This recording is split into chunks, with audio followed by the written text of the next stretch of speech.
불확실한 시장에 맞설 차별화된 투자 전략 5월 28일 머니쇼 플러스 시작합니다.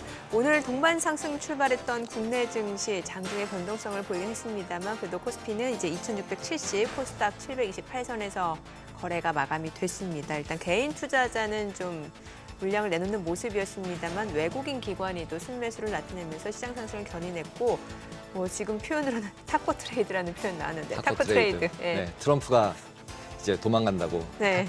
트럼프 always 치킨 아웃이라 그래가지고 네. 이제 치킨 게임 할 때 그 치킨 게임 할 때 이렇게 부닥치는 사람 먼저 피하는 거잖아요. 그렇죠. 그러니까 트럼프가 마지막에 자기가 먼저 피하고 있는 거죠. 네, 그게 유럽 연합에 대한 관세이긴 네. 거죠. 50% 관세 부과하겠다라고 했다가 지금 7월 9일까지 유예하기로 하면서 이 부분이 또 뉴욕 증시에 반영이 되면서 S&P 500, 나스닥이 2% 넘게 올랐고 오늘 국내 증시도 반도체를 중심으로 흐름이 굉장히 좋더라고요.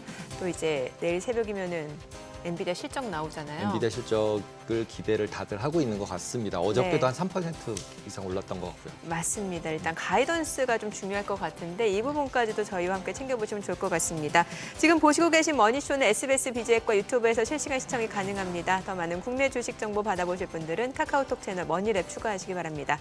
증시 인사이트 출연자 모셔봐야겠죠. 네, 키움증권 투자전략팀 한지영 연구원 모셨습니다. 어서 오세요. 안녕하세요. 네, 안녕하십니까. 어저께 월요일 날을 메모리얼 데이로 이제 쉬고 네.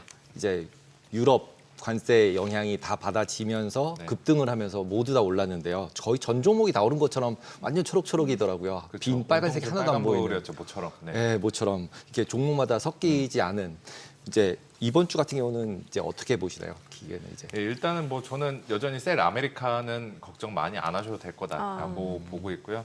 지금 미국 같은 경우는 이제 그 국내 서학개미 분들께서도 투자를 올해 초에 많이 하셨다가 네. 주가가 조금 하락한 가운데 환율까지도 별로 안 좋다 보니까 전체적으로 이제 실망감들은 여전히 좀 가지고 계신 것 같아요. 그런데 이제 뭐 한 3개월 혹은 6개월 그 이상의 시계를 놓고 봤을 때 올해 수익률 상위권 미국 증시 들어가 있을 것 같고 또 달러 같은 경우도 지금 다시 100선 이상으로 충분히 안착이 가능하다. 이렇게 좀 말씀을 드리겠습니다. 이번 주 같은 경우도 어제 오르긴 올라와서 좋기는 한데 이거는 우리나라도 마찬가지고 미국도 마찬가지고 이제 중간중간에 두더지 게임 한번 할 것 같아요. 두더지. 네. 저 오락실에서 옛날에 보면 두더지 올라오면 위에서 뿅망치로 뿅뿅 때리잖아요. 네. 시장도 지금 레벨에서는 이제 올라갈만 하면은 중간중간에 차익 실현과 또 관세와 관련된 노이즈들로 상단 저항을 몇 차례 받을 것 같습니다. 그래서 어떻게 보면은 좀 재미없는 장세가 될 수도 있겠지만 이 장세가 지나고 나면은 저는 길어봤자 한 2달 정도 간다라고 보고 있거든요. 네. 이 장세가 지나면은 오히려 그 이후에는 한 번 더 이제 정고점 돌파를 하고 레벨업을 할 수 있는 그런 시기가 다가올 거다. 이렇게 좀 생각하고 있습니다. 두더지면은 이렇게 몇 마리 두더지가 있을까요? 네. 한 5마리, 10마리 이렇게 저희 종목마다 미국 있을 나스닥 텐데 있고 뭐 엔비디아 있고 테슬라 있고 애플 있고 올라올 그래서 때마다 이렇게 때리는 하나가 올라오면 다시 맞아서 내려가고 그렇죠. 그러면 얘가 들어가면서 다른 애가 튀고 뭐 애플이 올라가면 엔비디아 내려가고 이렇게 움직인다는 그렇죠. 말씀이신 거죠? 우리나라 같은 경우도 오늘도 삼성전자 이제 올라가니까 뭐 조선방산주들 내려가고 네. 이 장세가 반복이 될 거다. 이게 뭐 말이 좋아 이제 순환매 장세라고 하는 건데 어떻게 보면은 엇박을 타기 되게 쉬운 장세인 것 같아요. 그러니까요. 이럴 때일수록 저는 개인적으로 실적 성장, 실적 가시성들이 어디가 더 높냐 여기에 주목을 하면 될 것 같고 저는 그게 미국 내에서는 뭐 원전도 있을 거고 뭐 테슬라 같이 전기차도 있을 거고 IT 기기도 있을 텐데 저는 그게 미국에서는 AI가 될 거다 이렇게 좀 말씀을 드릴게요. 앞서 저희 오프닝 때 그 타코라는 얘기 나왔잖아요. 타코 트레이드. 네. 결국에는 이제 트럼프가 뭔가 이제 무역 관세 협상과 관련해서 좀 강하게 나왔다가 반응 없으면 다시 조금 약간 뒤로 물러서고 이런 얘기를 그쵸. 의미하는 거잖아. 여기에 대해서 어떻게 보세요? 트럼프의 그 지배력, 영향력이 예. 약해지지 않았나. 그 타코 트레이드도 약간 시즌 1, 2로 진행이 되고 있는 것 같아요. 시즌 1은 시즌 뭐예요? 1 때 타코 트레이드는 개인적인 생각은 이런 것 같아요. 트럼프가 어디 뭐 식사 자리나 뭐 네. 이동 시간에 타코 이야기하면은 타코, 멕시코 증시 빠지고 자동차 주가 빠지고 이랬던 게 이제 2, 3, 4월 달에 트럼프 영향력이 압도적으로 높았던 그 시즌이었는데 멕시칸 대표적인 음식 타코. 그렇죠. 지금은 이제 말씀하신 대로 살짝 뒤로 물러나면은 시장이 올라가게 되는 그러한 타코 트레이드 시즌 2 성격으로 바뀌지 않았나라고 보고 있고 앞으로도 이럴 것 같아요. 지금 미국이랑 EU랑 관세 협상 가지고서 이제 주말 이틀 정도는 노이즈가 있었는데 사실상의 저들보다는 본 게임은 중국과 협상인 것 같습니다. 지금 중국이랑 협상은 조금 잠잠하죠. 네. 5월 12일 날에 이제 관세 유예 극적으로 이제 서프라이즈성으로 타결을 하고 이제 8월 14일까지인가가 유예 기간 뒀는데 6월, 7월 이 2달 정도 기간 동안에 이제 후속 협상 집중적으로 할 것 같습니다. 근데 했을 때 저희가 5월 10일에 12일에 받아들였던 그 서프라이즈성 결과가 또 나오진 않을 것 같아요. 분명히 저는 뭐 분명이라고 말하기는 조금 어렵긴 하지만 마찰은 있을 거다. 예를 들어서 지금 시진핑이랑 이야기가 잘 안 됐다. 네. 중국 실무진의 협상이 느리다. 나 중국한테 관세 30% 내렸던 거 다시 뭐 올릴 거다. 이런 식의 이야기를 할 것 같아요. 근데 이게 어떻게 보면은 시장의 판세를 뒤바꿔 버릴 수 있는 또다시 트럼프의 영향력이 높아질 수 있는 타코 트레이드 시즌 1으로 돌아갈 수도 있긴 하겠지만 저는 지금 그건 아닐 것 같고 그냥 이거는 여전히 협상의 용도이자 또 그 이상도 이하도 아닐 거다. 저는 이렇게 보고 있습니다. 그래서 아까 중간중간에 시장이 올라갈만 하면은 위에서 상방 맞고 그 하방 떨어지고 이런 식의 행태를 반복하는 과정에서 트럼프가 증시에 노이즈를 그런 식으로 주입을 할 것 같은데 이게 뭐 4월 달처럼 증시 방향성을 부러뜨리기보다는 그냥 제한적인 변동성만 유발할 거다. 이렇게 보고 있고 그렇게 제가 약간 자신 있게 말씀드리는 근거 중 하나는 제 전망이 틀릴 수도 있겠지만 트럼프도 이미 본인이 자행해왔던 그 피해들을 고스란히 받아들이지 않았나. 특히나 이제 한때 화제가 됐었던 대통령 취임 이후에 100일 동안의 성과를 보면은 역대 대통령 중에서 트럼프가 꼴찌였거든요. 그 주식시장 이야기하기 좋아하는 트럼프가 본인이 임기 동안 이 100일 동안 성과가 역대 최악이었다라는 거는 본인 스스로도 굉장히 상처를 받았던 일이자 행동을 되돌아보게 만든 계기가 아니었나라고 보고 있습니다. 그래서 4월 말이 거의 취임 100일 시점이었는데 그때 이후로 5월 달에 트럼프 발언들을 보면은 주식시장 은근히 많이 강조해요. 주식시장 로켓이다. 네. 더 좋아질 거다. 이런 식으로 강조한 것도 그 상처받은 아픔을 그런 식으로 본인들이 다시 어필하고 있지 않나라고 보고 있죠. 내릴 때는 근데 맨날 바이든 때문에 그런 거였고 내가 안 그런 거야. 그리고 그쵸. 이제 자기가 올릴 때는 로켓이다 사라 이래서 네. 뭐 트럼프가 리딩방 한다 뭐 이런 얘기들을 계속 하고 그쵸. 있었잖아요. 빠진 다음에 올릴 때는 꼭 그런 식으로 올렸으니까. 맞습니다. 네. 그래서 이제 그런 부분은 뭐 트럼프 영향이건 그런데 아까 말씀하신 건 중국 협상 부분에 있어서 최근 들어서 나오는 뉴스들을 보면 일단 중국에서 위안화로 결제하라고 강제로 이제 나머지 기업들한테 네. 종용하고 있는 부분들 그 다음에 또 이번 같은 경우도 오늘 나온 뉴스 중에 보면은 그 월드뱅크랑 아시아 네. 디벨롭먼트 이제 그 인프라 하는 뱅크들을 전부 다 중국 쪽으로 옮겨서 홍콩 쪽에다 굉장히 크게 다시 짓고 더 돈을 펀딩하는 것 같은 그런 모습들이 보이는데 그러면은 기본적으로 금융 쪽이나 이쪽을 이제 중국이 좀 누구 반대편과 네. 미국이 아닌 반대편과 뭔가를 다른 일을 하고 있나 이런 물음표가 약간은 던져지는데 그게 관세 협상에 뭔가 연계가 될까요? 연계가 될 수 있는데 중국이 원하는 그림이 빨리 완성되지는 않을 것 같아요. 일단 중국은 완전히 금융시장이 개방이 된 상태가 아니라는 것도 있고 또 환율 같은 경우도 예전에는 완전히 고정환율제였다가 지금은 관리변동 환율제라고 해서 조금 유연하긴 하지만 아직까지는 이제 그 환을 가지고서 글로벌 시장 참여자들이 위안화를 플레이하기가 제약적인 환경이 있죠. 그쵸. 그런 것들이 풀리진 않는 한 일부 무역 결제 대금이나 기업들 결제 대금에서는 사용할 수 있을지언정 전체적으로 위안화가 이제 국제 통화로서 미국과 뭐 견줄 수 있는 그 수준까지는 올라오려면은 시간이 저는 조금 더 많이 필요하다. 근데 최근 저는 위안화 보면서 어떤 생각이 드냐면 네. 이제 역의 위안화가 있잖아요. 네. 근데 모든 통화 중에 변동성이 제일 낮은 통화가 네. 위안화예요. 그렇죠. 지금 왜냐하면은 이게 이게 약간 네. 이상적인 현상 이상적이지 정상적인 현상이 아닐 수가 아니죠. 있죠. 네. 예. 왜냐하면 지금 뭐 원화도 그렇고 엔화도 그렇고 유로화도 그렇고 달러화를 중심으로 전반적으로 환율 변동성이 지금 하루에 뭐 1, 2%씩 뛰는 일도 일이 아니었으니까 네. 상대적으로 위안화가 좀 조용해 보이는 거지 결국에는 이제 위안화 같은 경우도 아직까지는 저희가 국제 통화로서는 적극 활용할 만한 수준은 아닐 거다 이렇게 말씀을 드릴게요. 기업 얘기 좀 여쭤볼게요. 이제 우리 시간으로 내일 새벽 5시 20분.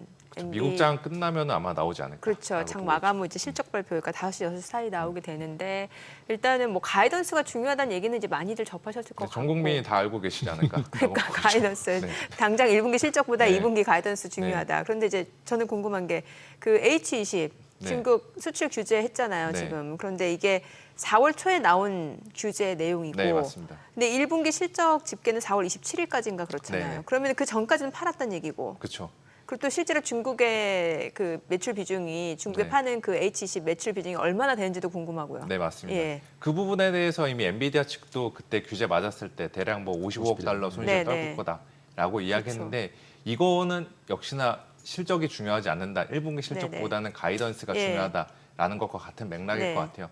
이미 4월 달에 엔비디아 주가가 100달러 무너지는 그 과정에서 그 부분들은 이제 시장에서 어느 정도 소화는 소화를 한 것 했다. 같고 가이던스도 중요한데 얘네들이 지금 수익성을 얼마나 유지할 수 네. 있을지 이것도 관건일 것 같아요. 그래서 엔비디아 뭐 그 GPM이라고 매출 총 이익률이 뭐 작년까지만 하더라도 뭐 70%대 중후반까지 육박했었는데 지난번이 지금 뭐 70%대 초반으로 떨어졌고 네. 그때 이제 2월 26일 날 엔비디아가 가이던스 제시했던 게 71% 정도였어요. 근데 지금 시장에서도 그거보다 좀 낮을 거다라고 이미 눈높이 그 기대치는 낮춰놓고 있는데 과연 이제 그 낮아진 기대치를 충족시킬 수 있을지 그것도 하나의 그 엔비디아 이번 실적 발표의 관건일 것 같고 또 이것도 있죠. 가이던스도 중요한데 제가 봤을 때 주가 반응도 중요한 것 같아요. 그 네. 반응 그 자체. 왜냐하면은 저희가 2월 26일 엔비디아 4분기 실적 발표할 때 그때를 시간 돌이켜 보면은 네. 가이던스 좋게 줬고 실적 잘 나왔고 GPM 맞으면 양호했는데 네. 하루에 주가가 8% 떨어졌어요. 맞아요. 네. 그 이후에도 주가가 좀 시원찮은 흐름을 나타냈었는데 전 이제 다들 고민을 하시는 부분은 내일 새벽에 또 이렇게 폭락을 하지 않을까 이 고민을 하게 될 것 같아요. 근데 저는 폭락까지는 아닐 거다. 왜냐하면은 2월 달이란 지금 2달 거의 3달이 지난 지금 시점에 상황들이 좀 많이 바뀌었다. 그때는 이제 딥시크 출연한 지 얼마 안 됐으니까 네. 엔비디아 딥시크 때문에 이제 망해간다, 큰일 났다. 그리고 주식시장에서도 AI는 이제 하드웨어가 아니라 소프트웨어다라고 하면서 수급들도 하드웨어 업체에서 소프트웨어로 막 이동하고 그랬던 시기였고 관세에 대해서도 지금 아직까지 시장이 완전한 정보가 없던 상태니까 거기에 대한 불안감 때문에 엔비디아 주가가 여러모로 힘든 시기를 겪었는데 지금은 그 부분들 상당 부분 덜어냈잖아요. 딥시크의 충격 지금 생각보다 크진 않은 것 같고 네. 관세 리스크도 이제 정점을 통과했고 또 중국 H17 규제에 대해서 손실분들도 이미 4월달 주가에 반영했고 전체적으로 상황은 많이 나아졌으니까 이번 실적 발표 때 어지간한 쇼크가 나지 않는 이상은 엔비디아는 그렇게 저희가 2월달에 겪었던 그 사태를 재현하지 않을 거다 이렇게 좀 보고 있습니다. 테슬라 같은 경우 이제 어저께 갑자기 급등을 했는데 실적 완전 엉망진창 나오고 그렇죠. 무슨 거의 50%가 실적이 떨어지는데 주가는 네. 어떻게 8%, 7% 이상 네. 상승을 하는데 그냥 이유는 진짜 그냥 머스크가 나 열심히 일할게 이거밖에 없는 건가요? 다른 뭔가 봐야 될 게 있나요? 그 결과를 저도 찾아보니까 저거밖에 없었더라고요. 약간 그 내러티브가 다시 붙었다라는 것 같아요. 붙었다. 전기차 쪽보다는 이제 자율주행과 우주항공 쪽으로 내가 뭐 집중하겠다 이런 식의 그 기대감들이 그 테슬라 주가에 어제 반영이 된 것 같은데 저희가 이제 이번에 몇 차례 당했다시피 내러티브만으로는 주가의 지속성 담보하기가 어렵습니다. 결국에 뭐 테슬라 지금 바닥 대비 50% 이상 올라왔는데 여전히 고점 대비는 많이 빠져 있는 상태잖아요.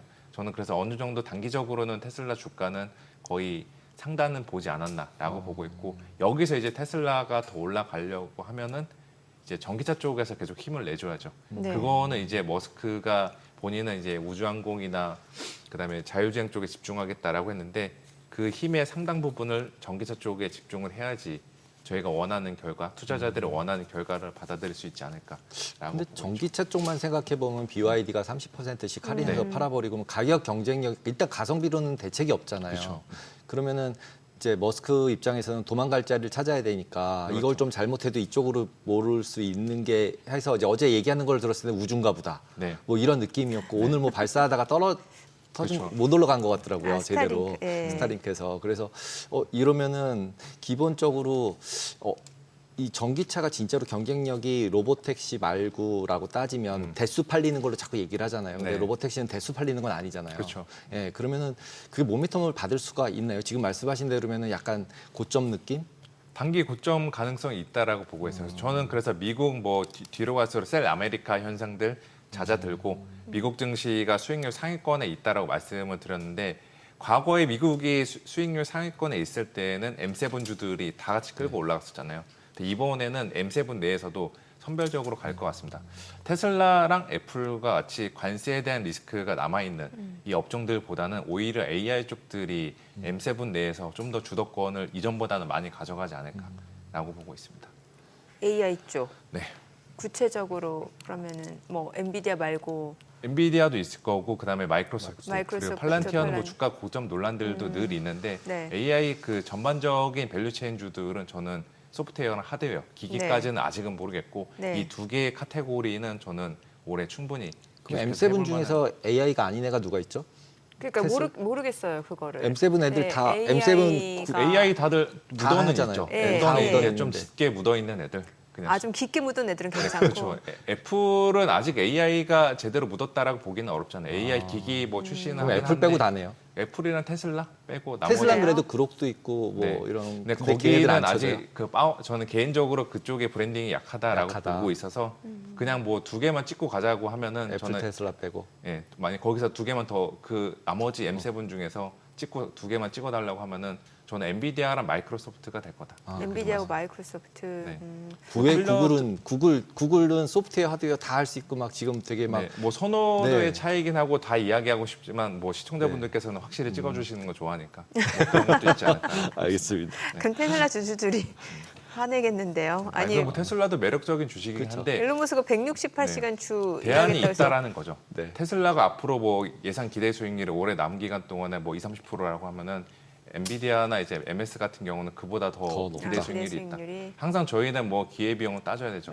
저에게 주어진 돈은 저만 없는 건지도 모르겠지만 저에게 주어진 돈은 이제 한정돼 있으니까 아니, 돈이 뭐- 새롭게 들어오면은 이거 사고 다 할 수 있는데 이제 한정된 돈을 한정된 배분은 돈으로, 예. 자원의 효율적인 배분 측면에서 그냥 기회 비용을 고려해서. 조금 아까 저희가 이제 애플은 조금 이게 열애로 내비뒀는데 약간 팀쿡이 트럼프한테 찍혔다 뭐 이런 얘기 네. 있으면서 이제 얘기를 했었는데 그러면 어저께는 간신히 오르는 느낌인데 네. 그러면 애플은 일단은 그렇게 업사이드가 별로 없다. 네, 지금 시점은 없는데 제가 2달 뒤에는 좀 달라질 수 있을 것 그래요? 같아요. 2달 라고 뒤에 보고 있습니다. 왜 두 왜냐하면 달이라고 보세요? 제가 아까 2달 정도는 시장이 박스권에 갇혀 있을 거다라고 이야기를 네. 드렸잖아요. 그거는 아직 그 보편 관세 10%랑 일부 뭐 개별 품목들 관세들 여기에 대해서 애널리스트들도 그렇고 펀드 매니저들도 그렇고 데이터를 영향을 다 제대로 추정이 잘 안 되고 있는 상태입니다.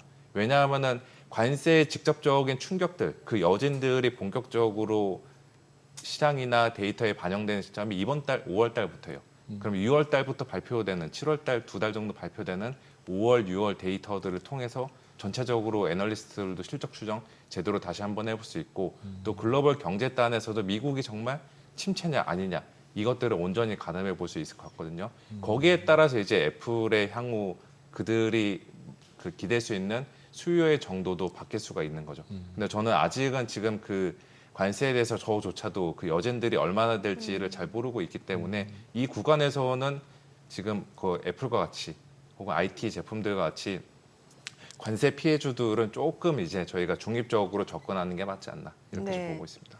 그 지표 나온 게 이제 5월 소비자 신뢰지수 이게 크게 올랐어요. 근데 참 이게 해석하기 나름이게 그전에는 소프트 데이터 심리 그렇죠. 지표는 별로 이렇게 의미가 없다라고 네. 보는 시각도 많았던 것 같은데 간밤에는 또 시장 오르고 나니까 이게 오르는 거죠. 소비자 신뢰지수가 이렇게 반등한 것도 좋은 재료가 되더라고요. 예. 그 의미가 없다라는 게 하락하는 게 지금 급락하는 게 크게 의미가 없다라는 거였던 것 같아요. 네네. 왜냐하면은 그때 소프트 데이터 안 좋을 그렇죠. 때. 예. 최근 뭐 3, 4, 5월 달 그 설문에 기반한 소프트 데이터는 거의 뭐 경제 데이터라기보다는 그냥 감성 테스트의 느낌이었죠. 네. 그때 증시 분위기랑 또 관세 뉴스 플로우에 따라서 쉽게 흔들리게 만드는 네. 게 그 소프트 데이터가 가진 맹점인데 확실히 5월 달부터 중국이랑 미국이랑 좀 유예 모드로 들어가고 다른 국가들의 협상으로 들어가니까 전 또 더 중요한 거 증시도 빨리 반등을 하니까 소비자들이 답변 찍을 때 좀 긍정적으로 찍었던 것 같아요. 그래서 지금도 저는 뭐 소프트 데이터 그렇게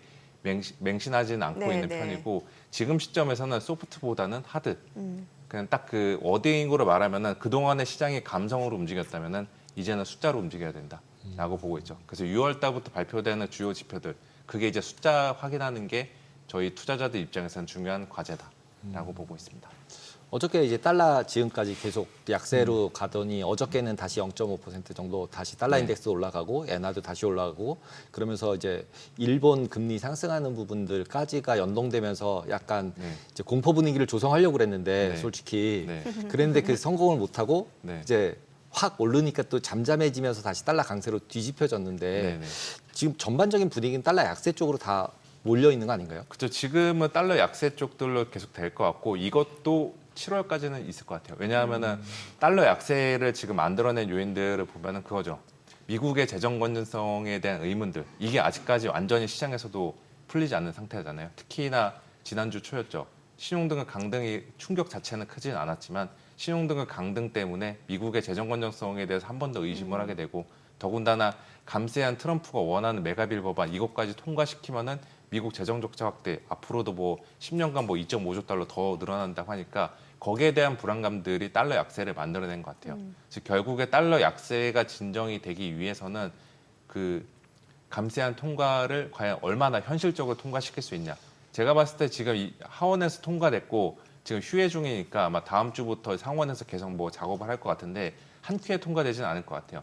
상원 내에서도 일부 수정안들이 있어서 그거 하원으로 내려보내고 그 후에 다시 상원 통과하는 작업을 거칠 것 같은데 그것까지 끝나고 나서야 미국 재정에 대한 의문들, 그 우려들이 조금 해소가 되면서 달러는 다시 원위치, 뭐 강세라기보다는 그냥 많이 빠졌던 거 원위치로 돌아가는 그 흐름들을 보일 거다. 그럼 달러원으로 봤을 때 한 1,400원까지는 못 가지만 그 근처로 위로 올라간다. 이렇게 네, 봐야 그리고 될까요? 저는 뭐 다시 7월, 8월 그 한 7월 정도 지나면은 달러 그 하반기로 가면은 다시 1,400원대 환율은 있을 것 같아요. 있을 것 예, 같다. 그리고 지금 1,360, 70원 정도까지 내려온 상태인데 여기서 많이 열어둔다라고 하면은 이제 아무래도 환율이니까 제가 못 맞힐 리스크까지 대비해서 1,300원대까지, 1,300원까지는 하단을 열어놔야 된다라고 보고 있죠. 근데 이 1,300원대 레벨에서 머무르는 기간은 그렇게 길지는 않을 거다.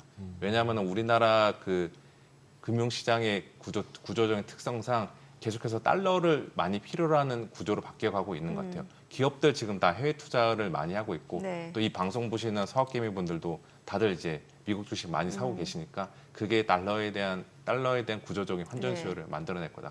그러면 달러원 환율 1,300원대 이하의 그 1년 전에 봤던 그 환율은 저희가 당분간은 좀 보기가 어려울 거다.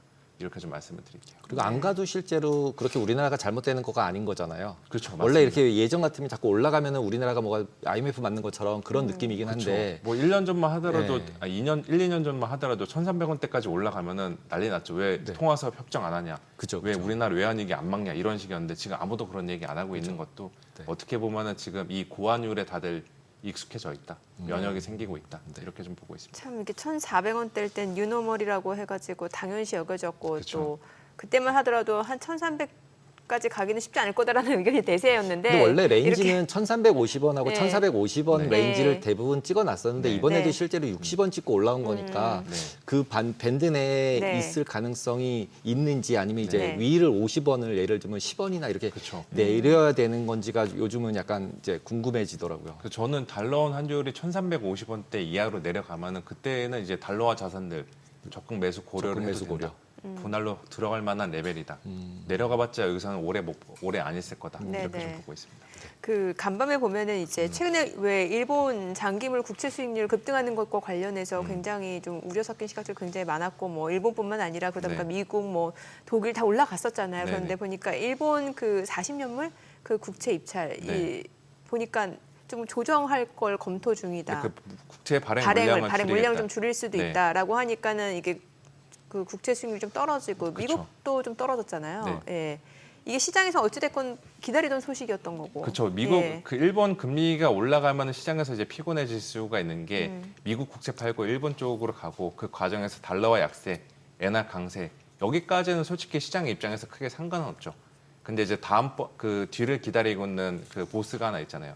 엔캐리 트레이드. 네, 그렇죠. 이것까지 예. 이어질까봐 시장이 좀 걱정을 했던 건데 다행히 이제 그 부분은 일본 이제 재무성 측에서 물량 조절로 어느 정도 제어를 하지 않았나라고 보고 있고 엔캐리 이야기는 올해 뭐 이제 한 반년 정도 남았으니까 7개월 정도 남았죠. 한 잊을만 하면 한 두세 차례씩 나올 것 같습니다. 네. 엔화 강세를 보일 때만. 대신에 중간중간에 엔캐리 이야기가 나온다고 하더라도 작년에 7월 말 8월 초에 나왔던 그 대규모 청산 사태로 인해서 전 세계 증시가 휘청거렸던 그 일들은 저는 일어날 가능성 희박하다. BOJ 입장에서도 그 같은 급격한 엔화 강세 충분히 이제 예전과는 다르게 조절할 용의가 있다라고 보시면 될 것 같고 최근에도 뭐 엔화가 강세가 일어나면서 엔캐리 이야기 나왔지만 그래도 잠잠하게 지나갔던 것도 변동성 자체가 이전보다는 좀 더 덜해졌다라는 거. 보통 엔캐리 트레이드 자금의 주된 청산 그 트리거 지표가 빅스의 일간 변동률이거든요. 빅스 지수표 네. 자체가 아니라. 근데 지금 빅스 최근에 뭐 30선, 40선 이렇게까지 올라가긴 했는데 일간 변동률 자체는 얼마 높진 않았어요. 그런 것들도 같이 고려해서 보시면은 앞으로도 NKD 트레이드는 어떻게 보면은 뭐 점진적으로 일어나겠지만 이게 대규모로 청산이 돼서 시장을 휘청거리게 할 확률은 저는 낮게 가져가고 있습니다.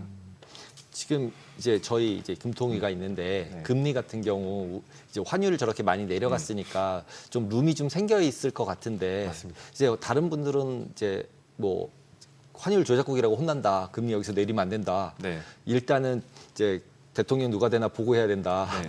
뭐 이런 얘기도 있는데 어떻게 보세요? 근데 이 금리는 지금 내릴 만한 시기가 됐죠. 왜냐하면 1분기 성장률 마이너스 되는데 이거 액션 안 하면 여러모로 이제 공격을 받을 수 있는 부분이고 더군다나 환율이 이렇게 단기적으로 내려와 있으면은 하는 입장에서는 마음 편하죠. 내릴 때 조금 편하게 내릴 수 있는 부분이죠.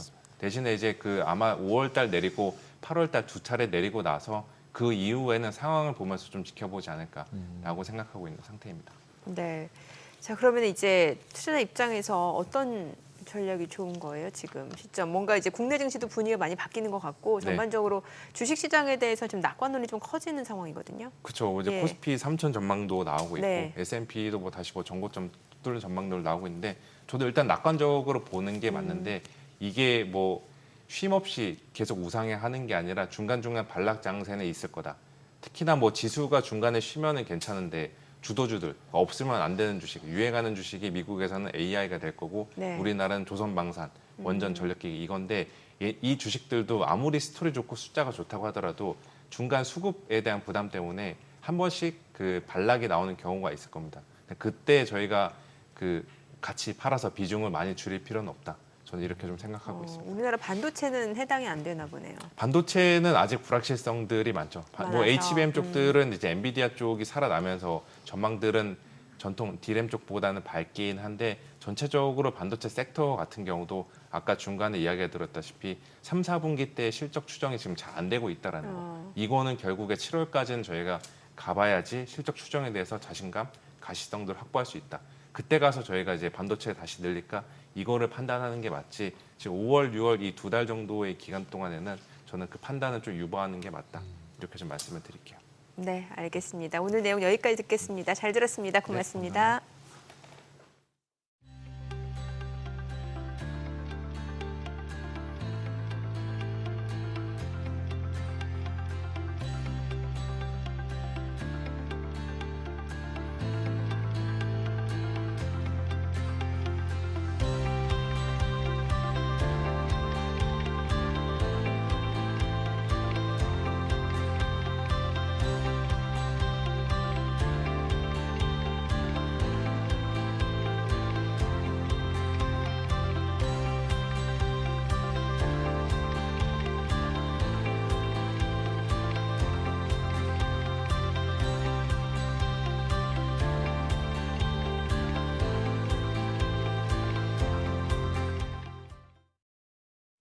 오늘장 특징주부터 뉴욕 증시 리포트까지 정리해드립니다. 오늘장에서 가장 핫했던 섹터 혹은 테마부터 정리해 볼 텐데요.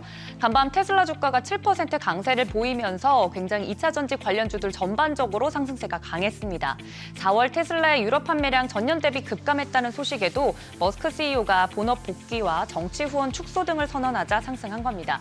그걸 보면 확실히 뉴욕 증시의 투자 심리가 회복되고 있는 방향으로 나아가고 있긴 한데 덕분에 그동안 울상이었던 국내 2차 전지, 소재, 장비, 부품할 것 없이 일제히 오르는 모습이었습니다.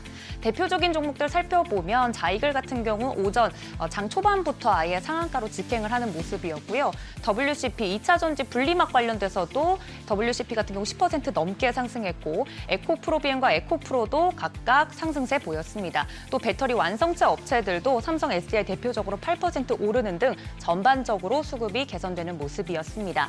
이어서 뉴욕 증시 종목에 대한 투자 의견도 자세히 정리해드리도록 하겠습니다. 오늘은 엔비디아 실적 발표를 코앞에 두고 있는 만큼 엔비디아와 직간접적으로 연관이 된 종목들 중심으로 준비를 했습니다. 엔비디아부터 델테크놀로지 그리고 누타닉스까지 세 가지 종목 살펴보겠습니다. 첫 번째 종목 실적 발표 코앞에 둔 엔비디아입니다. 어제에 이어 하나증권에서 분석한 내용 준비했는데요. 주가 추이만 보면 역시나 확실히 상승세를 타고 있긴 합니다. 현재 주가는 135.50달러 선에 목표 주가는 161달러 선으로 제시가 되어 있습니다. 엔비디아는 하반기 블랙웰 신제품 출하 가속화와 중국향 신제품 공개 모멘텀, 그리고 설치 기반 확대를 통해 AI 시장 점유율을 높이면서 이익 개선을 노리고 있는 상황입니다. 이번 실적 발표에선 데이터 센터 수요와 AI 반도체 매출이 기대치를 뛰어넘을지가 주목되고 있는데요. 블룸버그에 따르면 엔비디아의 이번 분기 실적 컨센서스는 조정 EPS 0.88달러, 매출 433억 달러 수준으로 전년 동기 대비 각각 44%와 66% 증가한 수치입니다. AI 서버 수요가 여전히 견조하다는 점에서 높은 성장률이 지속될 것이란 전망이 우세하긴 한데요. 증권사도 엔비디아가 인공지능 시장의 리더십을 계속 강화할 것으로 긍정적으로 보고 있습니다. 두 번째 종목은 IT 솔루션 강자 델 테크놀로지스입니다. 현재 주가는 113.99달러 선에 목표 주가는 129달러 선에 제시가 되었습니다. 델은 하반기에 엔비디아 블랙웰 기반 서버 출하 확대와 AI PC 교체 수요 반영으로 매출 성장을 기대하고 있습니다. 앞서 슈퍼마이크로의 회계 문제로 고객 이탈 효과가 발생하면서 시장 점유율을 높일 기회가 생겼고요. 고마진 IP 제품과 중동 데이터 센터 투자 수혜로 델의 실적 개선 가능성이 더 커지고 있습니다. 증권사는 델의 AI 기반 성장 모멘텀을 긍정적으로 평가하고 있습니다. 세 번째 종목은 클라우드 소프트웨어 기업 누타닉스입니다. 현재 주가는 79달러 선에서 목표 주가는 91달러 선에 제시가 되어 있습니다. 누타닉스는 브로드컴의 VM웨어 가격 인상으로 고객 이탈 수를 흡수하고 있고 델과의 파트너십 강화, 또 엔비디아와의 협력 확대 등 시장 점유율을 열심히 늘리고 있는 기업입니다. 글로벌 대형 고객 유치와 더불어서 데이터 센터 시장 확장도 긍정적인 요인으로 작용하고 있는 기업입니다. 증권사는 누타닉스의 성장 가능성과 시장 내 입지 확대를 높이 평가하고 있습니다. 이상 세 가지 종목에 대한 국내 증권사들의 분석 내용 들어봤습니다. 뉴욕 증시가 기술주를 중심으로 모든 업종이 상승했죠. 엔비디아 실적을 기다리며 리포트 내용 오늘 밤 뉴욕 증시 투자 전략 세우는데 참고하시면 좋겠습니다. 지금까지 종목 리포트였습니다.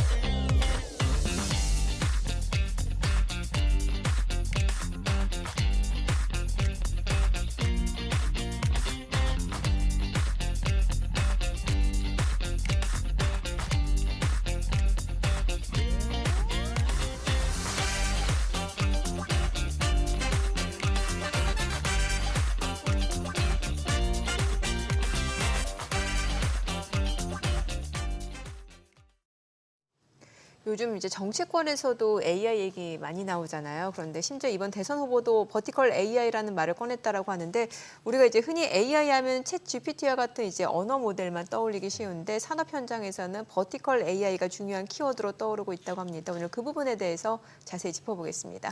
이민영 대표, 아스트로모프 대표 모셨습니다. 어서 오세요. 안녕하세요.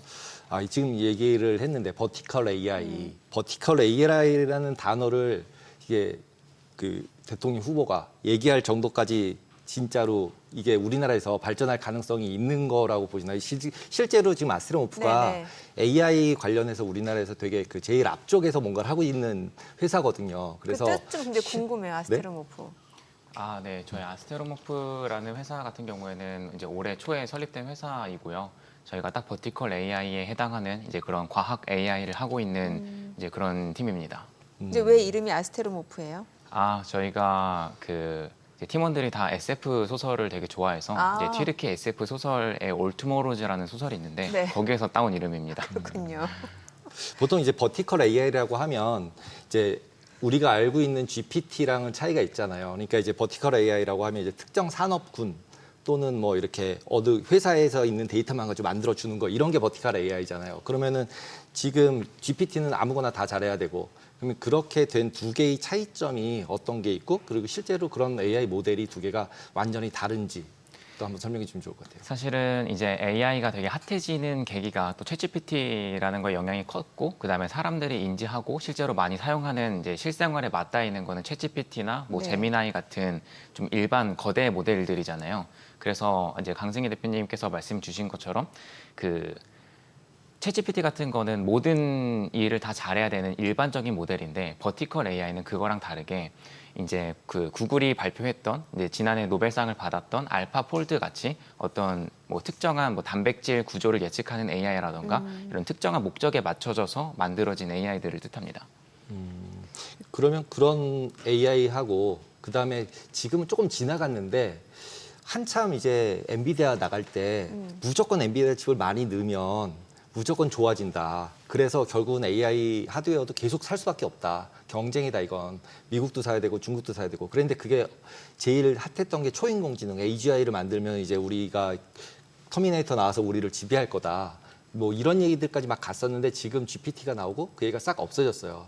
근데 어떻게 생각하면 하드웨어를 투자를 하는 입장에서 생각을 하면 정말로 하드웨어를 계속 넣으면 진짜 똑똑하고 진짜 훌륭한 인간을 훨씬 뛰어넘는 그런 AI를 만들 수 있나? 라는 물음표가 던져지고 그게 진짜로 가능하다면 하드웨어를 계속 사야 되고 전기를 계속 만들어야 되잖아요. 네. 이게 지금 제가 말씀드린 그 스토리가 리얼 실제로 가능한 스토리인가요? 아니면 그냥 주식시장에서 그냥 이제 이렇게 핫하게 올리는 그런 스토리인가요?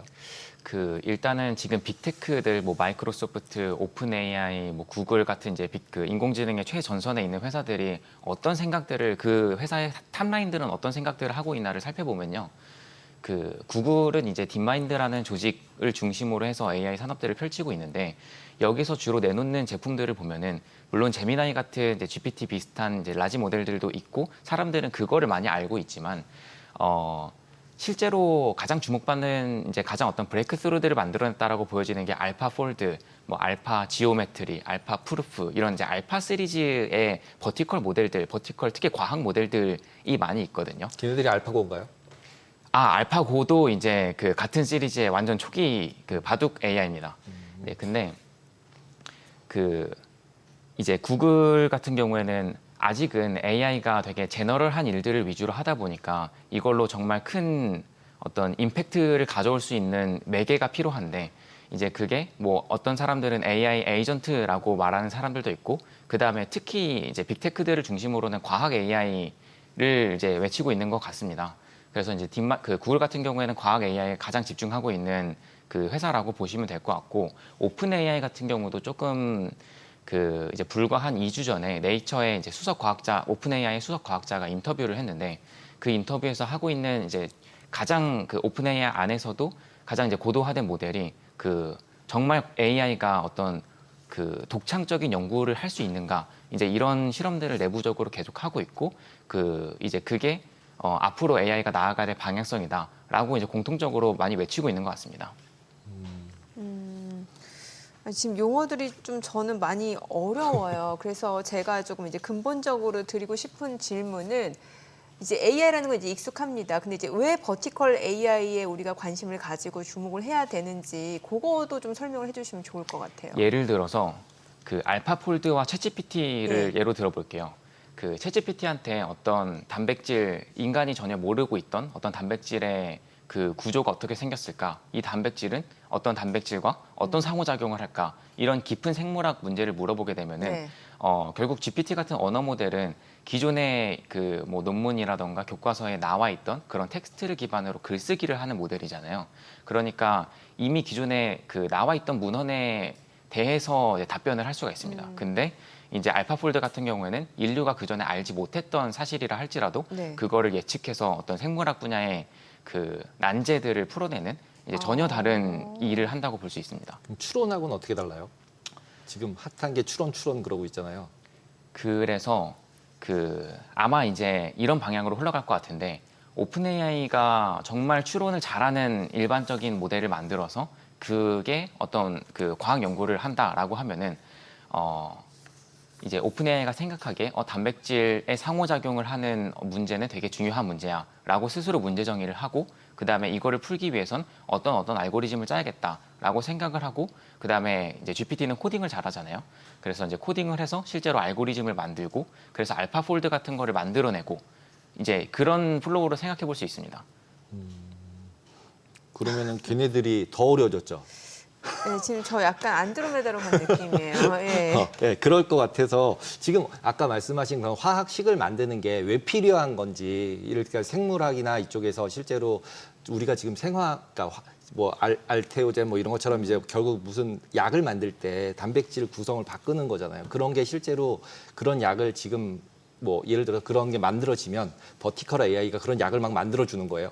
그 이제 구글 딥마인드에서는 그 버티컬로 뭐 생물학 제가 방금은 알파폴드라는 것들을 네. 주로 예시를 들어드렸지만 이제 생물학 분야뿐만 아니라 이제 수학 난제를 해결하는 이제 알파 프루프 그리고 최근에 공개한 알파 이볼브 같은 것들이 나오면서 알파 이볼브 같은 경우에는 이제 그 수십 년간 풀려지지 않았던 어떤 수학 난제를 AI가 네. 스스로 그 풀어내는 그리고 이제 구글 내부에 있는 어떤 데이터 센터에 효율화하는 알고리즘을 스스로 찾아내기도 하고 이제 이런 성과를 보였거든요. 근데 이제 딥마인드는 이런 것처럼 기초적인 어떤 버티컬 사이언스 AI들을 만든다고 하면은 이거를 가지고 실제로 뭘 할 수 있냐 하면은 뭐 드럭 디스커버리 같은 것들을 이제 상상해 볼 수 있잖아요. 그래서 그 딥마인드의 수장인 데미스 하사비스가 이제 작년 노벨상 수상자죠. 데미스 하사비스가 또 이제 새로 만든 회사가 있는데 아이소모픽 랩스라는 회사가 있어요. 근데 그 회사는 이제 구글이 만들었던 알파폴드를 기반으로 어떤 드럭 디스커버리를 하고 실제로 이제 빅파마들과 같이 협업을 하는 이제 그런 산업에 그 이제 직접 더 다가가 있는 회사들을 또 따로 스핀오프를 해서 만들고 있고 그렇습니다. 막 그런 게 특허도 내고 막 이러겠네요. 네, 뭐 특허를 내볼 수도 있겠죠. 그러면 지금 어찌됐건 그 전까지는 뭔가 좀 기초과학, 순수과학 분야에 좀 집중적으로 해왔던 거고 이제 이게 뭔가 상업적인 것과 연관이 되면서 좀 혁신을 좀 기대해 보거나 아니면 조금 더 빠른 어떤 재생산? 뭐라고 해야 이게 될까요? 왜 중요하냐고 네. 하면은요. 그 알파폴드 예시를 너무 많이 드는 것 같기는 한데 네. 알파폴드가 등장한 이후에 원래 이제 단백질이 어떤 모양으로 생겼었는지 이제 사람들이 알기 위해서 실험적인 방법을 거쳐야만 했거든요. 네. 근데 이제 인류가 그동안 실험적인 방법으로 찾아낸 어떤 단백질 구조보다 알파폴드가 등장하고 나서 2, 3주 만에 찾아낸 단백질의 구조가 훨씬 많았어요. 근데 그 이제 최근에 나오는 이제 신약들은 사실 저분자 화합물의 시대는 이미 많이 끝났고 이제 고분자 화합물 혹은 세포 치료제 수준까지 가고 있는데 이제 거기에서 어떤 단백질 간의 상호작용 같은 걸 예측하는 것이 중요하거든요. 근데 예를 들어서 딥마인드가 우리가 알파폴드로 찾아낸 단백질들이 이만큼 많은데 알파폴드로 찾아낸 거니까 이거 다 지식재산권이 우리한테 있어 라고 주장을 해버리면 되게 무시무시한 일이 벌어지는 거잖아요. 근데 그런 것처럼 이 버티컬 AI 하나가 할 수 있는 그 과학기술 패권을 장악하는 데 있어서 그 역할이 되게 크고요. 알파폴드 비슷하게 또 그 딥마인드가 했던 일 중에 하나는 어떤 그 결정제, 크리스탈 모양을 찾아내는 이제 인공지능을 하나 만들어서 거의 한 38만 개가 넘는 새로운 어떤 결정 구조를 찾아냈거든요. 근데 이것들이 또 이제 실제 신약 개발에서 되게 중요하게 그 역할을 하고 이런 것들에 대한 지재권을 딥마인드가 혼자 다 주장해버리면은 정말 과학기술 의존도를 이제 구글이라는 하나의 회사에 의존할 수밖에 없게 되는. 근데 이제 구글을 예시로 들었지만 이런 것들을 같은 비전으로 삼고 있는 그 몇 개의 회사들한테 의존할 수밖에 없는 상황이 펼쳐질 수 있는 거죠. 그러면 이제 솔직히 지금 저희가 이제 주식이나 이런 걸로 이제 평가하고 어떻게 매매를 해야 될까를 하는 관점에서 보면 지금 말씀하신 그런 연구를 막 하게 되면은 제일 혜택을 보는 인더스트리는 예를 들면 엔비디아가 계속 GPU를 더 좋게 만들어야 된다. 아니면 전기를 얘네들이 그런 걸 하려고 그러면 뭔가 구성돼서 돌아가는 방식이 뭐 지브리 하나 그리는데 뭐 다 CPU가 녹았다가 이러듯이 지금 얘기한 그런 거를 하려고 그러면 GPU가 더 많이 녹아야 될 거 아니에요. 아주 많이. 그러면은 전기가 얼마 정도가 지금보다 더 많이 필요하고 또는 GPU가 그것보다 얼마나 더 필요해서 그쪽을 연구하려고 하는 데가 많아지면 많아질수록 이 하드웨어를 무조건 더 사야 된다. 그러면 이제 우리는 계속 AI를 사야 되는 거죠. 근데 그 챗GPT 같은 서비스로서 이제 딜리버리를 하는 AI랑 네. 버티컬 AI는 조금 다른 특징 중에 하나가 뭐냐면은 네. 예를 들어 데이터 센터를 크게 짓고 그다음에 인공지능 추론이라고 하죠. 추론을 많이 해야 되는 거는 그리고 또 특히 그게 이제 어떤 실시간성이 담보돼야 되는 거는 챗GPT 같은 경우에는 실시간성이 담보돼야 되거든요. 왜냐하면 뭐 챗GPT라는 서비스를 쓰고 실시간으로 네. 그 질의응답을 해야 되니까. 네. 근데 버티컬 AI 같은 경우는 어떤 과학 이론을 찾아내는 혹은 새로운 물질이나 단백질 상호작용을 찾아내는 AI 하나를 만든 다음에 얘네들이 계속 자동으로 돌아간다는 거는 뭐 어떤 실시간성이나 이런 그 추론의 실시간성이 담보돼야 될 이유가 없잖아요. 그러다 그렇죠. 보니까 기존의 이제 데이터 센터랑 약간 결이 조금 달라질 수 있는데 예를 들면은 어떤 뭐 우주의 데이터 센터를 만든다던가 라는 식의 접근이 새롭게 가능한 거죠. 그러니까 여러 산업 분야에서 뭔가 좀 고도의 기술이 집약돼야 되는 그런 산업에서는 좀 뭔가 좀 시계열을 좀 앞당길 수 있는 혁신이긴 하겠네요, 확실하게. 네, 그래서 이제 과학 AI가 많이 발전한다고 해서 어떤 이제 뭐 예를 들어 생물학이라고 하면은 이제 제약 산업에 되게 큰 영향을 그렇죠. 미칠 거고 그다음에 반도체 측면에서 보면은 물론 기존의 데이터 센터들도 중요한 역할을 하겠지만 네. 전혀 다른 차원의 뭐 우주 데이터 센터라던가 하는 것들이 또 각광을 받을 수 있다라고 저는 보여지고요. 아직은 네. 조금 이른 얘기일지 모르겠지만 정말 최근에 중국 같은 경우는 이제 실제로 우주에다가 데이터 센터를 짓기 위해서 12개의 인공위성에다가 어떤 그 슈퍼컴퓨터를 장착해서 실제로 우주에 쏘아 올렸거든요. 이제 에이다 스페이스라는 회사가 만든 위성들을 중국 정부에서 쏘아 올렸는데 지금은 이제 12개의 위성밖에 안 되지만 앞으로 계속 스타링크처럼 쏘아 올려서 한 2,800개까지 위성들을 쏘아 올리고 그 인공위성이 데이터 센터가 되는 겁니다.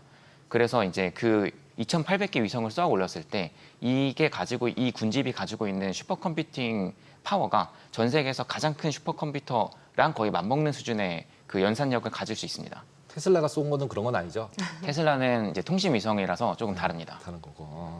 조금 이제 너무 이제 어려웠으니까 다시 네. GPT로 돌아가서 GPT에서 볼 때 이게 좀 이제 헷갈리는 게 예를 들면 4.5, 4.5가 있고 5.3가 있고 그다음에 5.4가 있고 그다음에 이게 뭐 이쪽은 추론이고 뭐 그다음에 이제 클로드가 있고 제미나이가 있고 이렇게 종류가 되게 여러 가지인데 보통 이제 어떤 거를 써야 되는지가 사람마다 이제 써보고 조금씩 다르다고 다들 얘기를 하잖아요. 그러면 이 기본적인 모델은 다 똑같은 거 아닌가요? 그러면은 결국 우리가 쓰는 사용자 입장에서는 어떻게 사용하는 것이 가장 그 인공지능을 잘 활용하는 거가 될까요? 이제 목적에 맞게 다양한 툴들을 사용하는 게 사실은 조금 예전의 방식이었다고 하면은 요즘에는 그냥 하나의 인공지능이 거의 웬만한 그 벤치마크를 다 상회하고 있어서 예를 들어 가장 최근에 나온 이제 제미나이 그 새로운 버전 같은 경우에는 이제 모든 그 벤치마크들, 그러니까 벤치마크라고 하면 뭐 얘는 과학 문제를 특히 잘 푼다. 얘는 어떤 글쓰기를 특히 잘한다. 얘는 코딩을 특히 잘한다. 이제 여러 가지 기준들이 있잖아요. 근데 각 모든 기준들에서 어떤 하나의 그 새로운 모델이 다 1등을 찍는 경우들이 계속해서 반복적으로 일어나고 있습니다. 그래서 그냥 가장 최근에 나온 이제 좋더라라고 하는 인공지능 모델을 쓰시면 될 것 같고요. 아, 그러면 무조건 새 걸로 나온 게 제일 좋은 거예요? 무조건 새 거로 나온 게 제일 좋다고 볼 수는 없고 이제 오픈 AI 그다음에 구글 정도의 한정에서는 거의 맞는 말일 것 같아요. 왜냐하면은 새로 나온 모델이라고 하더라도 얘네들의 파라미터 사이즈가 그러니까 모델 자체가 훨씬 작지만 그 비슷한 크기의 모델들 중에서는 1등이다라는 경우도 있고 아니면 전체 모델들 중에서 1등이다라는 경우들도 있어서 그냥 이제 뭐 딥식이나 오픈 AI나 구글의 한정에서는 그냥 가장 최신 모델을 쓰는 것이 보통은 좋은 것 같습니다. 아니 제미나이 같은 경우는 이제 사용자 데이터를 활용해서 개인화에 집중한다라고 하는데 그러면은 오픈 AI는 좀 대중을 타겟으로 하는 플랫폼 만들기에 집중한 뭔가 좀 약간 방향을 좀 다르게 가는 느낌이거든요. 맞나요? 제가 이해하는 게? 이제 오픈 AI 같은 경우는 구글처럼 큰 회사는 아니라서 네네. 어떤 방향성에 대해서 뭐 조금 더 논하기가 쉬울 것 같은데 사실 구글은 하는 일이 너무 많습니다. 그래서 뭐 버티컬 AI도 하고 오픈 AI가 하고 있는 그 영역을 그대로 하기도 하고 네. 너무 많은 것들을 하고 있고요. 오픈 AI 같은 경우에는 최근에 IO라는 거의 알려져 있지 않은 이제 스타트업 하나를 인수를 했는데 그 스타트업의 수장은 또 이제 그 애플의 이제 디자이너가 이제 창업한 이제 스타트업이었고 그 다음에 거의 알려진 바가 없었는데 이거를 그 65억 달러 그러니까 하나로 한 거의 한 9조 정도 되는 돈을 주고 인수를 했어요.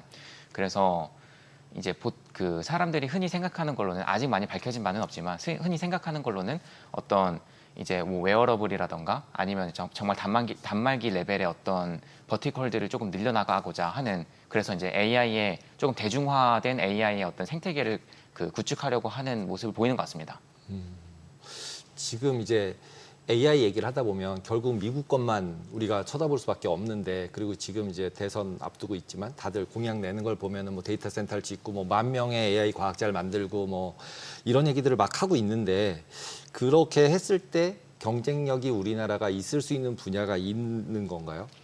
사실 어떤 라지 모델을 굽는 거, 그러니까 이제 GPT 같은 모델을 만들거나 제미나이 같은 모델을 만들거나 그리고 뭐 한국에서도 뭐 네이버 하이퍼클로바나 뭐 LG 같은 곳에서 어떤 그 라지 랭귀지 모델들을 자체적으로 만들어서 발표를 하기는 하지만 이런 그 라지 모델을 새로 만드는 시대는 이제 조금 지나간 것 같고요. 지나갔다는 뜻이 못한다는 얘기인가요? 아니면은 다른 사람들은 못해 이렇게 얘기하는 건가요? 아니면은 그걸 그냥 쓰면 된다라고 생각을 하시는 건가요? 후자에 가깝습니다. 그냥 쓰면 되는 영역으로 왔고요. 왜냐하면은 이미 너무 좋은 모델들, 특히 뭐 딥식이나 이제 그 QN 같은 모델들은 이미 다 오픈 웨이트로 나와 있어서 이것들을 파인 튜닝 할 수도 있고 그 다음에 이제 거기에 추가적으로 더 학습을 시킬 수도 있고 그러다 보니까 이거를 굳이 처음부터 다시 구워야 될 필요성이 많이는 없습니다.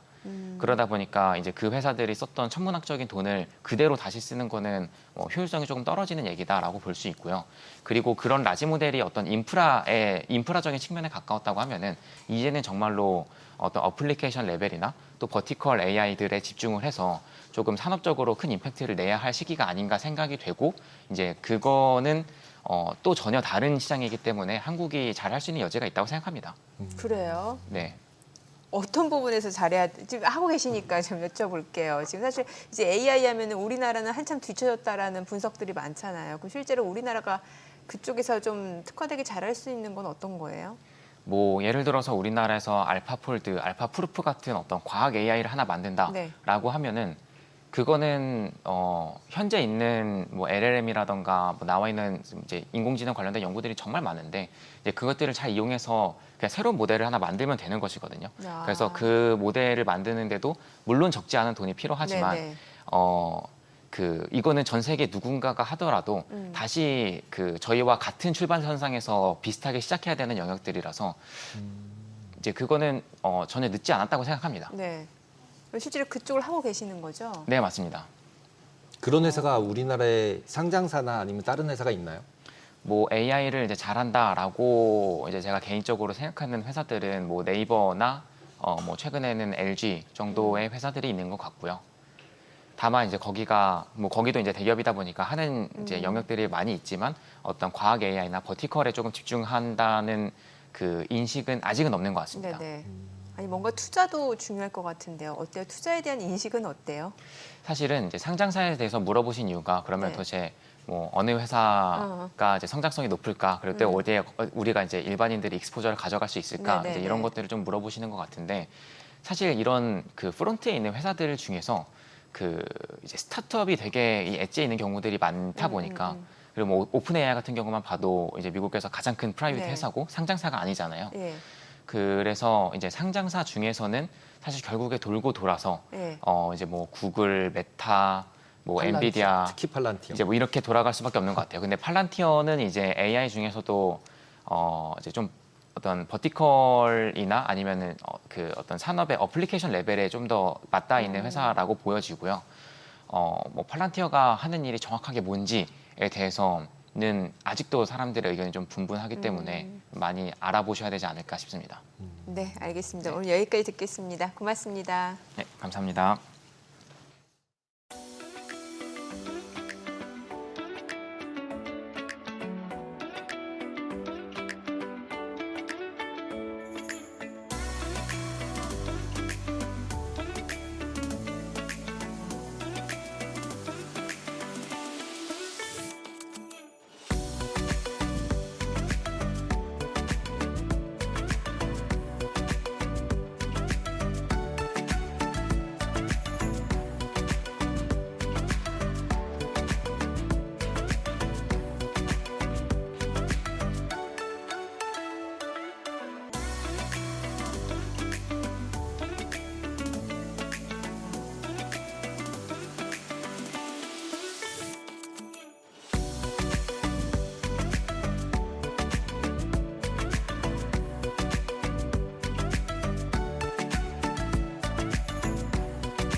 7월 1일 3단계 스트레스 DSR 시행을 앞두고 은행권과 금융당국은 가계대출 관리를 위해서 대출을 제한하고 있습니다. 이런 상황에서 어떤 전략이 필요할지 또 정부가 새롭게 내놓을 정책은 무엇인지 알아보겠습니다.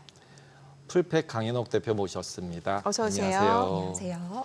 최근에 정부가 도입 검토 중인 지분형 모기지 같은 경우 금융권에서 주목을 받고 있고 그리고 이제 특히 이제 영끌족들이 열심히 더 알아보는 것 같은데 네. 이제 좀 분분한 것 같아요. 네, 어떤 맞습니다. 쪽은 무조건 좋은 거다, 아니다 이쪽은 그렇지 않다. 이게 진짜로 좋은 건지 나쁜 건지부터 한번 설명을 해주시면 좋을 것 같아요. 그러니까 이 지분형 모기지라는 개념 자체가 초기 자본금을 조금 낮춰서 내 집 마련을 이제 도와주는 그런 내 집 마련 주거 안정책으로도 나왔고요. 그리고 지금 가계대출 총량 규제가 워낙 이제 심하고 그리고 가계대출 총량이 늘어나다 보니까 이것을 막기 위한 고육지책으로 나왔다 이렇게 봐주시면 될 것 같아요. 왜냐하면 그 구조를 보면 예를 들어 서울에 10억짜리 아파트를 살 때 지금은 저희가 비규제 지역에서 LTV 70% 그것도 네. 이제 DSR 소득 상환 범위 내에서만 대출이 나가잖아요.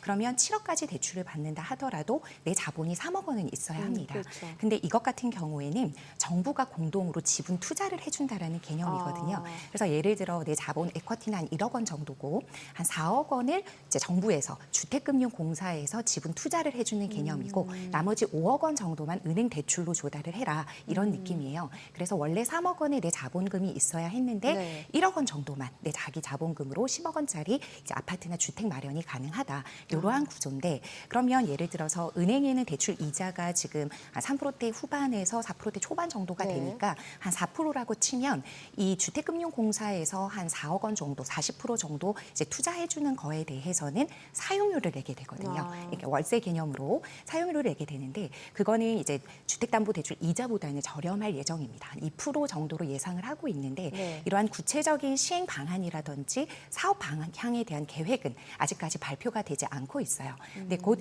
6월에는 발표를 하겠다라고 했는데, 그러니까 전반적으로 봤을 때 이제 내 집 마련은 하고 싶은데 내 초기 자본금이 부족한 무주택자라든지 또는 신혼부부라든지 이러한 분들에게 조금 도움을 줄 수 있는 그런 정책이다라고 보시면 될 것 같고 우리가 이제 흔히 정책자금 대출이라고 하면 디딤돌 대출이라든지 보금자리론 그리고 신생아 특례 같은 정책자금 대출이 있지 않습니까? 네. 그런데 이러한 대출들도 사실은 가계대출 총량에 포함되기 때문에 이 대출이 늘어나면 늘어날수록 가계대출이 점점 늘어나는 구조인 거예요. 그러면 이 정부 입장에서는 이 가계대출을 무작정 늘릴 수가 없는데 그럴 거면 이제 지분형 모기지 같은 개념을 들고 와서 대출을 늘리는 대신 투자 방향으로 가져가서 이 가계대출을 조금 줄이는 명목으로 좀 가져가겠다. 이렇게 보시면 되겠습니다. 좀 네. 저같이 좀 삐딱하게 보면 네. 집값 빠질까봐 90% 대출해 주는 거 아니냐 이런 느낌이거든요. 그러니까 집값의 그 상한선을 좀 지지해주는 역할을 하기도 할 거다 이런 우려가 있기는 합니다. 예를 들어서 이제 아직까지 주택 상한선이 발표되지는 않았지만 예를 들어 서울에서는 한 10억 원 정도까지는 이제 지원을 해주겠다라고 하면 원래 내 자본 한 1억 원 정도 있으셨던 분들은 10억 원짜리 집을 살 생각을 못 하셨을 거잖아요. 네네. 한 7억 또는 뭐 8억 이 정도만 보고 계셨던 분들도 어차피 주금공에서 투자를 해주고 도와주니까 10억 정도까지 볼까 이렇게 생각할 수도 있는 거죠.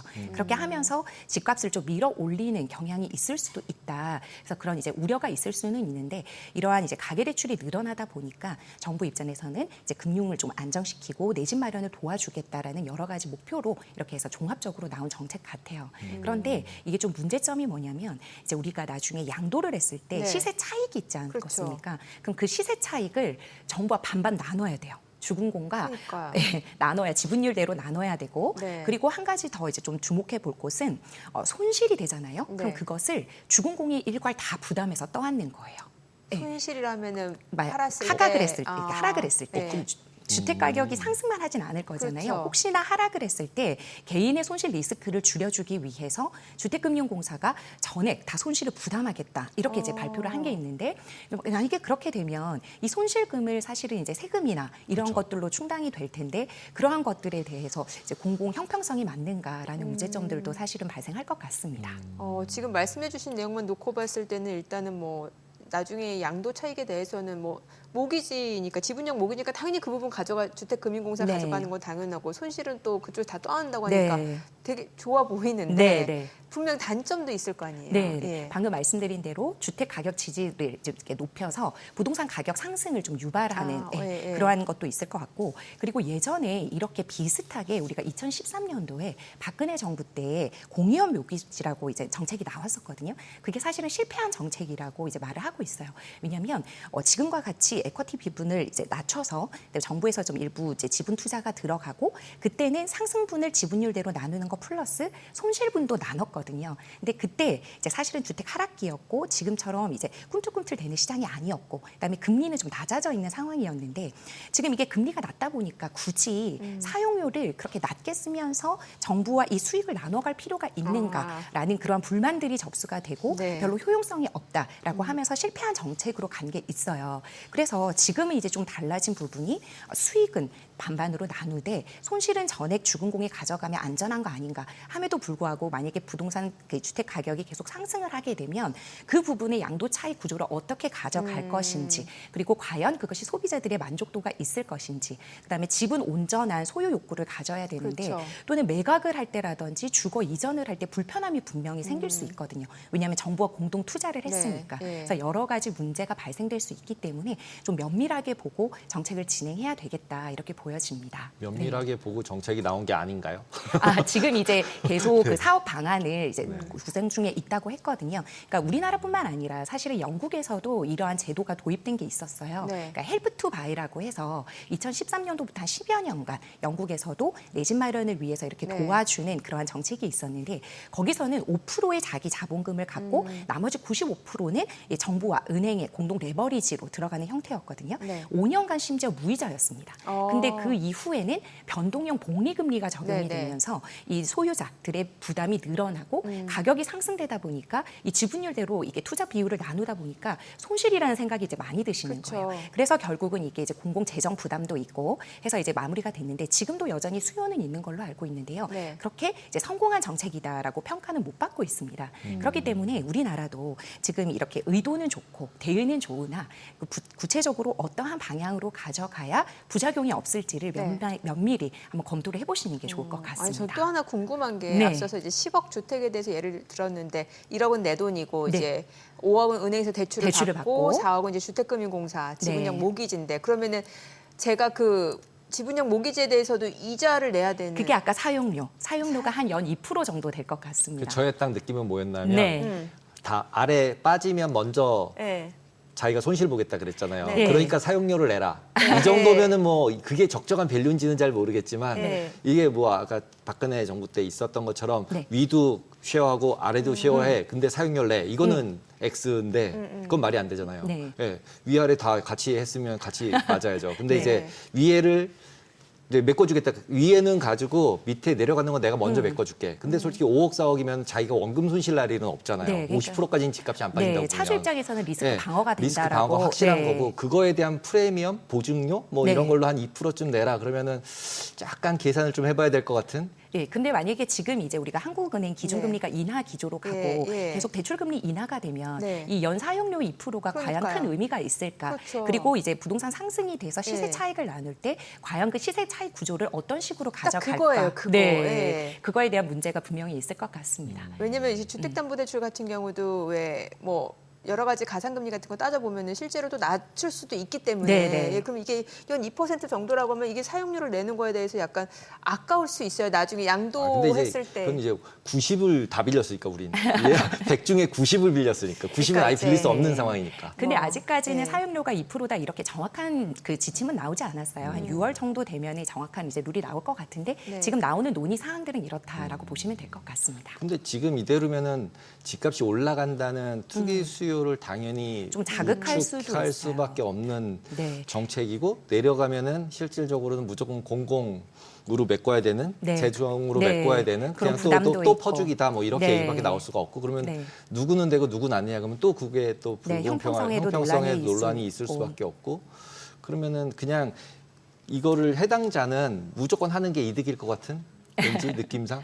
네, 그래서 그렇지 이게 정부가 이제 지방에만 또 할지 아니면 서울에도 이제 부여를 할지 그다음에 차주를 어떻게 설정할지 연 사용료를 어떻게 할지 등등에 따라서 이제 면밀히 검토를 하겠다라고 했기 때문에 한번 지켜보시면 좋을 것 같습니다. 면밀이라고 했으면 왠지 서울은 세당이 안 될 것 같아요. 느낌이. 지금 이제 예. 대충 논의 나온 거는 한 서울에 한 10억 원 정도라고 논의는 나왔었어요. 근데 서울 아파트 중위 가격이 이미 그 가격을 네, 넘었는데 넘었는데 이제 그럼에도 불구하고 우리가 정책자금 대출을 사용할 수 있는 주택 가격이 이제 6억 원 그리고 신생아 특례 같은 경우는 9억 원이니까 그 정도의 금액에서 지원 가능하지 않을까 이렇게 예측을 해보고 있습니다. 네. 네. 지금 7월 1일부터 당장 3단계 스트레스 DSR 시행이 되잖아요. 그런데 이미 지금 1분기 가계 그 네. 부채 규모가 역대 최고라면서요. 맞습니다. 예. 이게 3월 말 기준으로 가계빚이 1,929조 원을 달성을 했고 네. 석 달 만에 주담대가 9조 7천억 원이 늘었습니다. 근데 이것이 2분기에 증가세가 더해졌어요. 왜냐하면 토지거래 허가 구역이 재지정됐지 않습니까? 재지정됐는데 이제 재지정되기 전에 잠시 풀렸을 때 그때 주담대 승인 물량들이 지금 계속 이제 접수가 되고 있고 승인되고 있기 때문에 그 물량들이 들어왔고요. 그리고 이제 기준금리 인하에 따라서 대출금리 인하가 되면 신규 차주 유입 조건이 좋아져요. 네, 나도 이렇게 한번 대출을 받아서 집을 사볼까 또는 투자를 해볼까라는 그런 신규 차주 유입 수요가 있고 그다음에 스트레스 DSR 3단계 전에 이 가계대출이 덜 나오기 전에 받자라는 그런 심리가 모여서 지금 이 5월에도 이미 그 4월처럼 5조 원을 넘는 그런 가계대출이 총량이 늘어날 것이다 이렇게 보도가 되고 있어요.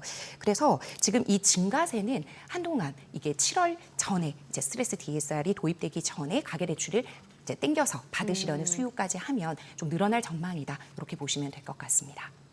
그러면 일단 지금 집을 살 때 대출을 네. 안 끼고 살 수는 없는 거잖아요. 네. 그러면 지금 가장 이제 현명하게 현재 상태 내에서 이렇게 뭐 DSR 3단계 가기 전에 하는 게 적당한 건지 좋은 네. 건지 아니면 그때 지났었다면 이제 얼마 안 남았으니까 네. 지났다고 가정했을 때 어떤 이제 주택 구매를 처음 하는 입장에서 지금 아직은 그 공유형은 아직 나왔지 않았다고 네, 가정했을 때 네. 어떻게 하는 게 가장 현명한 방법인가요? 그러니까 본인이 어느 지역에 어떠한 주택을 구매할지에 대한 세부적인 전략이 있어야 될 것 같습니다. 그러니까 무주택자 기준인지 1주택자 기준인지 다주택자 기준인지에 따라서도 다 달라질 텐데 만약에 무주택자가 내 집 마련을 하겠다라고 하면 지방이나 비수도권 같은 경우에는 70%의 대출을 받을 수가 있고요. 스트레스 DSR 같은 경우에도 지금 0.75%만 붙고 있기 때문에 변동금리 차주에 따라서 그래서 이제 지금 2단계와 3단계가 그렇게 대출 한도 차이가 크진 않을 거거든요. 근데 수도권 같은 경우에는 이 가산금리가 1.5가 붙게 되어 있습니다. 그러면 지금보다는 확실히 연봉에 따라서도 이제 그 담보를 어떻게 할지에 따라서도 조금씩 다르겠지만 1,000만 원에서 3,000만 원은 줄어드는 구조이기 때문에 내가 수도권에서 집을 살 건지 아니면 비수도권에서 집을 살 건지 그리고 그 주택 가격은 어느 정도가 되어서 정책자금 대출을 이용을 할 건지 아니면 은행권 주택담보대출을 이용할 건지를 면밀히 분석을 하고 그 세부적으로 한번 살펴보셔서 이제 전략을 세우셔야 된다. 근데 만약에 내가 대출 총량을 좀 많이 받아서 이제 그 원리금이나 이런 것도 한꺼번에 받아야 된다라고 하시는 분들은 확실히 스트레스 DSR 3단계가 도입되기 전이 대출 한도 면에서 좋겠죠. 네. 그러게요. 사실 뭐 이번에 금통위 금리 인하 한다 하더라도 이게 당장 대출 금리 인하로 이어지기 쉽지 않을 것 같고 네. 그러면은 7월 1일 그 스트레스 DSR 3단계 시행 전에 네. 받아야겠다고 생각하시는 분들이 많다 보니까 네. 은행권에서 지금 이제 맞아요. 주담대 허용 인원 제한하고 뭐 맞습니다. 지금 이게 보험사들까지도 지금 맞습니다. 분위기가 이어진다면서요. 네, 예. 지금 오픈런 현상까지 벌어지고 오픈런. 있어요. 왜냐하면 지금 우리가 스트레스 DSR 3단계의 규제뿐만 아니라 가계대출 총량 규제를 하고 있기 때문에 은행별로 자율적으로 월별 분기별로 이제 한도를 관리를 하고 있거든요. 그래서 이제 작년에 기억해 보시면 스트레스 DSR 2단계가 도입되기 전에도 일부 쏠림 현상이 있었습니다. 근데 그 이후에는 이제 서민 실소유자들이 받을 수 있는 총량이 부족해서 서민 실소유자들에게 피해가 갔던 적이 있었기 때문에 올해는 이 가계대출 총량 규모를 경상성장률 범위 내로 관리를 하되 월별 분기별로 은행이 자율적으로 관리를 해서 서민 실소유자가 피해를 보는 부분을 줄여라라고 한 게 있어요. 그래서 은행에서 무작정 연초라고 많이 내주지도 못하고 분기가 새롭게 된다고 해서 많은 건수를 열어주지도 못합니다. 그래서 뭐 일부 은행에서는 금리가 낮고 한도를 많이 주는 은행 같은 경우에는 건수를 제한해서 예를 들어 국민은행 같은 경우에는 하루에 150건만 할 거야라고 했더니 오픈과 동시에 1분에 마감되는 그리고 비대면 같은 경우에도 시작과 동시에 마감이 되어 버리는 그러한 오픈런 현상들이 계속 벌어지고 있거든요. 네. 근데 이거는 어쩔 수가 없는 게 지금 우리가 가계대출 총량 규제에 있기 때문에 금리를 인하하게 되면 결과적으로는 총량을 늘리는 구조가 될 수밖에 없어서 네. 그 규제가 계속되는 한도 내에서는 금리 인하도 되면서 대출 이자가 마구 내려올 것 같지도 않고 그렇다고 은행이 한도를 많이 풀어서 차주를 많이 유입을 시키지도 못하는 그러한 딜레마에 빠져 있다 이렇게 보시면 될 것 같습니다. 저 궁금한 게 지금 하단에 카카오뱅크, K뱅크 주담대 오픈런 빈번이라고 나와 있는데 왜 네. 토스 같은 경우는 사실 주담대보다는 신용대출 위주고 네. 인터넷 은행들은 대부분 그쪽 위주 아니에요? 근데 이제 주택담보대출도 네. 같이 실행을 하고 있거든요. 실행하는데. 네. 근데 이제 그 규모도 있고 그다음에 예. 뭐 10억 원까지라든지 또는 무주택자 기준이라든지 또는 조건부 전세자금 대출이나 뭐 그 주택담보대출은 받지 않겠다 이러한 좀 이제 규정 같이 아. 조건이 조금 있습니다. 예. 이제 근데 워낙 비대면 그리고 이러한 인터넷 은행들이 조건이 좋다 보니까 아. 한도 대비해서 금리가 좋다 보니까 확실히 수요가 몰린다 이렇게 보시면 되겠고요. 네, 네. 근원적으로 딱 가서 보면은 대출 받아서 집을 살려는 이유는 네. 집값이 오를 것 같아서잖아요. 네, 네. 그렇죠. 그러면은 근데 그것도 지금 현재는 두 부류로 나눠져 있잖아요. 네. 이게 똘똘한 한 채는 이제 원래 다 정의가 됐고 결론을 진 것 같이 다 얘기하니까 그건 뭐 당연하다 치고. 네. 그거는 그리고 이제 진입 장벽이 워낙 이미 높아졌기 네. 때문에 아무나 갈 수 없는 곳으로 이미 결정됐다고 치고 난 나머지 것들에서의 네. 어떤 실제 수요자들의 입장에서는 이거를 사야 되냐 말아야 되냐. 그리고 왜냐하면 대출을 90%까지 아까처럼 해서 받는다고 하고 뭐 메꿔준다고는 하지만 네. 예를 들자면 인구는 계속 줄어든다고 그러고 뭐 막 이런 얘기가 나오는데 거기다 지방만 풀어주고 지방 사라는 얘기는 왠지 사면 안 될 것 같은 느낌이잖아요.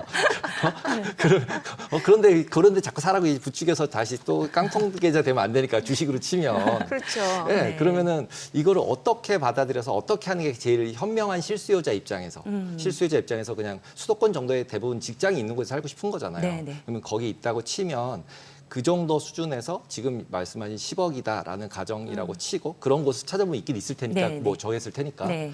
그러면은 이제 그 정도라고 쳤을 때 어떻게 하는 게 가장 현명하고 제일 뭐 스마트하다고 뭐 볼 수 있을까요? 그러니까 지금 내가 임차 포지션으로 계속 있을 것인지 아니면 이제는 내 집 마련을 하겠다라는 그 포지션을 좀 나눠 보셔야 될 것 같아요. 근데 이제 조금 조심해서 보셔야 되는 게 전세자금 대출 받기도 이제는 녹록치가 않습니다. 네. 이제 6월부터는 SGI에서 유주택자 기준으로는 DSR을 보겠다라는 이제 논의가 나오고 있고 허그 같은 경우에도 신용 점수만 어느 정도 받쳐주면 소득이 좀 부족한 사람들도 전세자금 대출은 최대 80% 전세 보증금의 80%까지도 해줬는데 지금은 이제 6월부터는 그 차주의 소득 상환 능력을 보고 전세자금 대출도 실행해 주겠다라고 했거든요. 그렇기 때문에 그리고 이제 보증 비율 자체도 즉 보증 기관이 이제 보증서를 담보로 해서 대출이 나가는 게 전세자금 대출인데 이 보증 비율 자체도 100%에서 90% 정도로 줄어들다 보니까 전세자금 대출 받기도 녹록치가 않아질 겁니다. 그렇기 때문에 이렇게 또는 전세가율이 높아져서 매매가율과 거의 동등해지거나 비슷하게 따라붙을 경우에는 내가 그 전세로 계속 살아도 이렇게 이자를 내고 전세 대출 받기가 힘든데 내 집 마련을 해볼까라는 수요가 분명히 생길 수 그렇죠. 있거든요. 이제 그런 분들은 이제 9억 원 이하 같은 경우는 제가 아까 말씀드린 대로 디딤돌 대출 또는 신생아 특례, 보금자리론 등으로 정책자금 대출을 알아봐서 실거주와 이제 내 집 마련의 안정감을 같이 가져가시는 그런 걸 해보시면 좋을 것 같고 9억 원 이상부터는 은행 재원 대출을 사용하실 수가 있고 아직까지는 규제 지역에서도 LTV 50% 그리고 비규제 지역에서도 LTV 70% DSR 즉 소득 상환 범위 내에서 대출이 나가긴 하지만 내가 이제는 임차 포지션이 아니라 내 집 마련으로 가겠다라고 하면 어느 정도의 은행 레버리지를 잘 활용을 하셔서 최대로 대출을 잘 받으시는 걸 최저 금리로 설정을 잘 하는 은행을 찾으시는 게 가장 현명한 전략이 아닐까 저는 이렇게 봅니다. 네. 네, 오늘 내용 잘 들었습니다. 고맙습니다. 네.